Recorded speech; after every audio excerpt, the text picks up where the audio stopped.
what's for dinner. For those of you that are new here, my name is Ryan. I am a full-time working mom. I have an 8-month-old son, and my son and my husband and I live here in the suburbs of Chicago. On this channel, you can expect things like tonight's what's for dinner, as well as grocery hauls and meals plans, and other content surrounding the family and the home and the life of a full-time working mom. This week we are going to be making some recipes out of this Pioneer Woman fall cookbook. They include a cashew chicken recipe, a chicken spaghetti recipe, a taco shells and cheese recipe. I'll also be trying a lunch out of here, which is a buffalo chicken baked potato recipe. Tonight we are going to be making the chicken spaghetti recipe. Let me go ahead and show you guys the recipe as well as the ingredients you're going to need to make this one. Alright guys, this is the magazine we're cooking out of this week. It's the Pioneer Woman Fall magazine. And here is the chicken spaghetti recipe we are making tonight. I am actually, as you can tell, this serves quite a crowd. They say it serves 6 to 8 servings, but the 2.5 pounds of chicken, pound of spaghetti just seemed like a lot to me. So I'm going to go ahead and cut this recipe in half and just, make it for my family. Here is what you will need for this one. I went ahead and got a rotisserie chicken. I think the flavor on this chicken's better, so if you need some sort of shredded chicken for a recipe, I always recommend getting a rotisserie chicken. We go ahead and use the white meat for recipes, and then my husband loves dark meat for sandwiches. So we get used to the whole chicken, and I actually think it's a decent deal, and it just has great flavor. You need a boatload of cheese for this recipe, which means it'll probably be good. You need spaghetti. I happen to have thin spaghetti on hand, so that is what we're going to be using for this. Then you need an onion and some red pepper. It also calls for a jar of pimentos. I couldn't easily find those in my store, so I just will use a little bit of extra red pepper.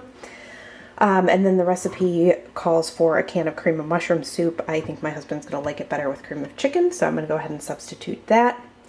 And then for seasonings, you need cayenne pepper and then seasoning salt. I don't have seasoning salt on hand. So seasoning salt is usually, if you guys don't know, comprised of salt, pepper, garlic powder, onion powder, and then some paprika. This is what I have, and I think is going to be the closest to that flavor profile. So I'm going to use garlic salt. Since I'm using garlic salt, I won't use salt, pepper, a little bit of garlic powder, not too much because I don't want to double dip there, and then some paprika. So let me go ahead and get started turning this into chicken spaghetti. Alright, as always guys, the recipes will be linked down below, as well as I will link the Pioneer Woman's Fall magazine if I can find it down below. To get started on this chicken spaghetti recipe, I started by dicing up some onion as well as some bell pepper. As I mentioned, I was using more pepper than the recipe called for because I didn't have the jarred pimentos that the recipe wanted you to use.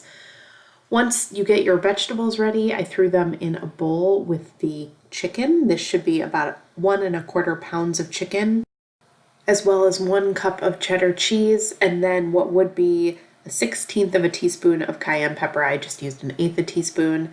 Then I added the seasonings that were going to comprise the sort of fake seasoned salt that I told you guys about earlier. I just sprinkled all those in, and then I put in some black pepper and skipped the salt here because it was in the other seasonings I was adding. I then added my jar of cream of chicken soup to this mixture. And then once this was all combined in the bowl, I went ahead and mixed everything up until it was well combined. I then set that mixture to the side and got started on the vegetables that I was preparing as a side for tonight's dinner, which was just some roasted cherry tomatoes. I simply cut these in half and put them on a foil-lined baking sheet and then hit them with some onion salt for seasoning. I also added a little bit of pepper and then got those in the onion. I then went ahead and cooked a 1/2 pound of spaghetti that I'd broken into about 2-inch pieces. I cooked that according to the package directions, which should be about 9 minutes. The soundtrack for tonight's dinner was the 702's Where My Girl's At. I then went ahead and drained the spaghetti when it was finished cooking and added that spaghetti in with the mixture that I had created earlier. I just mixed everything around, and then once everything was mixed, I put it into a greased 9 by 13-inch glass baking dish and topped with the remaining 1/2 cup of cheddar cheese. You're then going to want to get this into an oven that's been preheated to 350 degrees and bake it until the casserole's bubbly and brown on top for about 45 minutes. Overall, I really liked this dinner. It was what I would refer to as a rib sticking dinner, meaning it was just really hearty and good. My husband didn't love it, but he doesn't really love any casseroles, so I'll discount that opinion and go ahead and call this one a winner. Hey guys, it's Ryan. Welcome back to another part of this What's for Dinner video. As you know, this week we are cooking out of the Pioneer Woman's Fall 2020 magazine. Tonight we are making a cashew chicken recipe. I'm actually really excited for this. I don't know if you guys follow the Pioneer Woman closely or watch her show, but she is kind of the queen of, I think it's Chinese food takeout, because she lives on a ranch that's sort of remote, at least allegedly, according to the show. So she doesn't have easy access to takeout food. So I guess she has been like perfecting these recipes. So I've always wanted to try one, and tonight's the night. So let me go ahead and show you guys the recipe as well as the ingredients you're gonna need for this one. Okay, so as you guys know, we are cooking out of this Pioneer Woman magazine this week. This has already taken a bath. It's like totally destroyed already, and we've made one dinner. Does anyone else just destroy their cookbooks or magazines when they're cooking them, or is that just me? Anyway, here is the cashew chicken recipe we are making. Okay, and here is what you're gonna need to make this one. You're gonna make a little sauce, and for that you're gonna need oyster sauce, some sesame oil, some rice wine vinegar, some soy sauce. You could probably use low sodium soy sauce. You probably should. I just happen to like sodium soy sauce. And some brown sugar. So that's going to make a sort of sauce that goes with this. And then you will, of course, need chicken. Sorry about that. It was a reminder to go pick up my kid from daycare. So I will hurry this along. So you will need chicken for the actual cashew chicken, and then you add bell peppers to this, as well as ginger and garlic. And then to thicken the sauce, you're going to need cornstarch, and then at the end you will add water chestnuts as well as whole cashews. The recipe specifically says do not use salted cashews, but if you guys saw my grocery haul this week, I did not have access to unsalted cashews at my store, so I'm just going to hope that between the soy sauce and that the salted cashews, this doesn't get too salty. The recipe also calls for salt. As you've noted here, I am not using any other form of actual salt because I feel like I will have enough. For the cooking process, you will also need vegetable oil as well as chicken broth. The recipe said you could use sherry too. I have chicken broth, so I'm just going to use that. And then I am going to put this on a bed of brown rice. Again, if you saw my grocery haul, I could not find white rice, which is what the recipe actually calls for, so we're going to use brown rice. I like brown rice, so I'm totally fine with this. But this was like the only quick cooking rice I could find, so brown rice it is. All right, I am gonna go pick up my kid from daycare and then turn this into cashew chicken. Okay, to get started on this one, you're gonna make the sauce. You're gonna wanna combine a half a cup of low sodium soy sauce. I'm telling you, use low sodium soy sauce and unsalted cashews. A spoiler alert, this got really salty, and even as someone who likes salt, it was a lot. So take the tip, use low sodium soy sauce. Next, I added 2 tablespoons of oyster sauce, 1 tablespoon of packed brown sugar, 1 tablespoon of rice wine vinegar, and a half a tablespoon of toasted sesame oil. I then whisked up that sauce and set it aside. I then went ahead and prepped my chicken. I had probably 1.5 pound package here. The recipe calls for 2 pounds, but I thought this was an adequate amount of chicken. I just cut that into small cubes. I then went ahead and put 3 tablespoons of vegetable oil into a skillet. I got that going onto high heat and then added the chicken in a single layer. You then are going to want to leave that alone and not touch it so it can brown on one side, and then you'll flip it over and let it brown on the other. While that was cooking, I went ahead and chopped up my clove of garlic as well as 2 red bell peppers. I just cut the peppers into small chunks to be added to the chicken. I then went ahead and made the slurry, which is what you're going to use to thicken this sauce. It was 2 tablespoons of cornstarch to 1/4 cup of water, and go ahead and stir that all around, and then you'll be ready with your thickening agent. Once the chicken was browned on one side, I flipped it over and browned it on the other side. I then went ahead and added my garlic as well as 1 tablespoon of ginger to the mixture. You also should have added the bell pepper at this stage, I just forgot. I then added a 1/4 cup of chicken broth as well as the soy sauce mixture that we made earlier. At this point I realized I'd forgotten my pepper and added them to the mixture as well.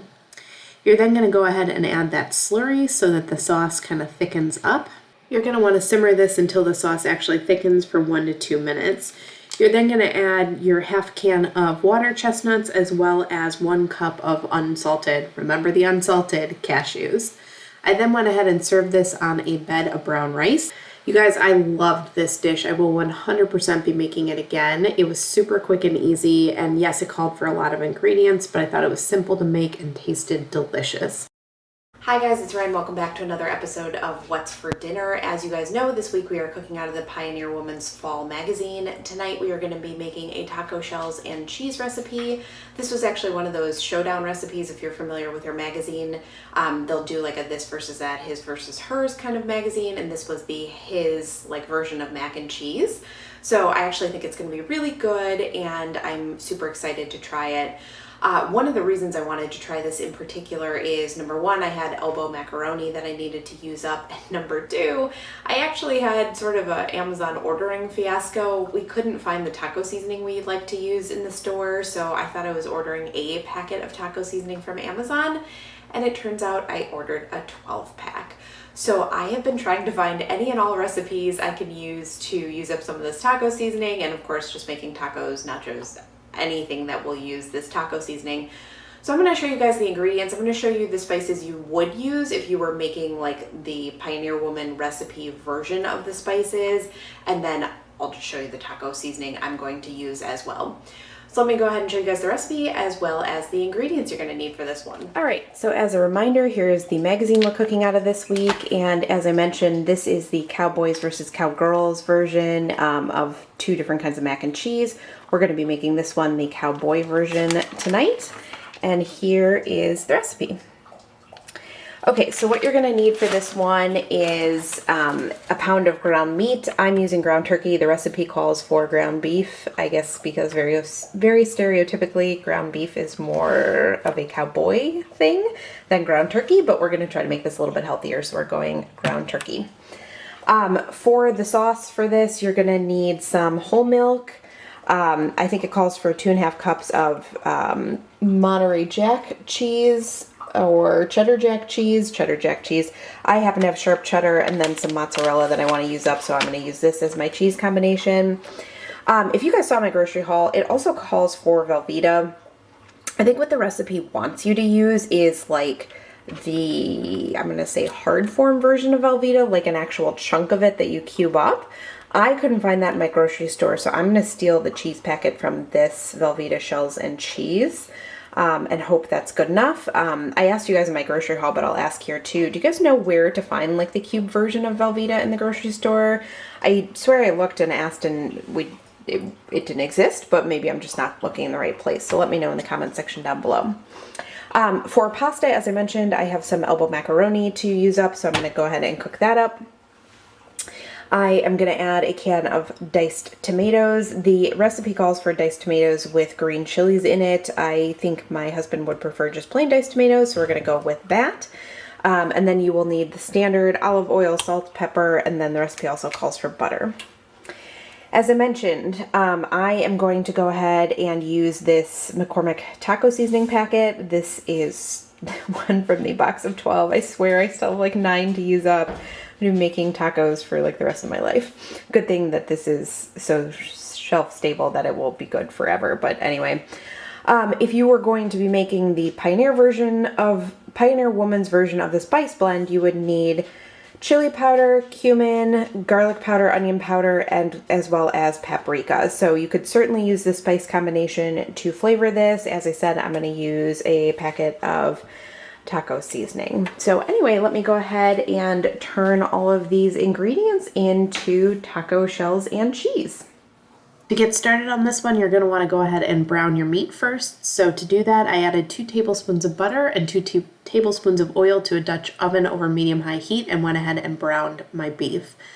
I then added my taco seasoning as well as 1/4 cup of water and got that all combined and then let that cook for a few minutes so the flavor is really soaked into that meat. If you were using the recipe's version of the spice blend, this is of course where you would add that. You're then going to bring this to a simmer and cook until it's thickened for about 2 to 3 minutes. You're going to add your diced tomatoes at this stage as well and cook until everything is combined and thickened. You're then going to take this mixture out of the Dutch oven into a separate bowl, and then you're going to take a paper towel and wipe out this dish. You're then going to use your now clean dish to add 2 tablespoons of butter as well as 2 cups of whole milk to the pan, and then you're going to bring that to a simmer. While this was cooking, I went ahead and prepared my pasta according to the package directions. I then turned my attention back to the cheese sauce. I added the Velveeta cheese mixture to this. This looks so nasty. Tasted delicious, does not look good. Talk about processed. And then after this, I added 2.5 cups of the shredded cheddar jack cheese or whatever cheese you're using for this. I got that all mixed up and stirred until it was melted, and then added my meat mixture back to this. And then I added the pasta back into the pot and mixed everything until it was well combined. I kept dinner this night super simple by serving this alongside some cut up raw bell pepper. Both my husband and I really liked this. We both said it seemed like fancy hamburger helper, but honestly it was a hit. And honestly, we liked every single one of these recipes, some more than others, but I pulled out every single one and intend on making them again. So all in all, I would consider this week a huge hit and would encourage you guys to make these recipes for your families. If you guys like what you saw, go ahead and subscribe down below. I'm back every Wednesday for another What's for Dinner video. Thanks!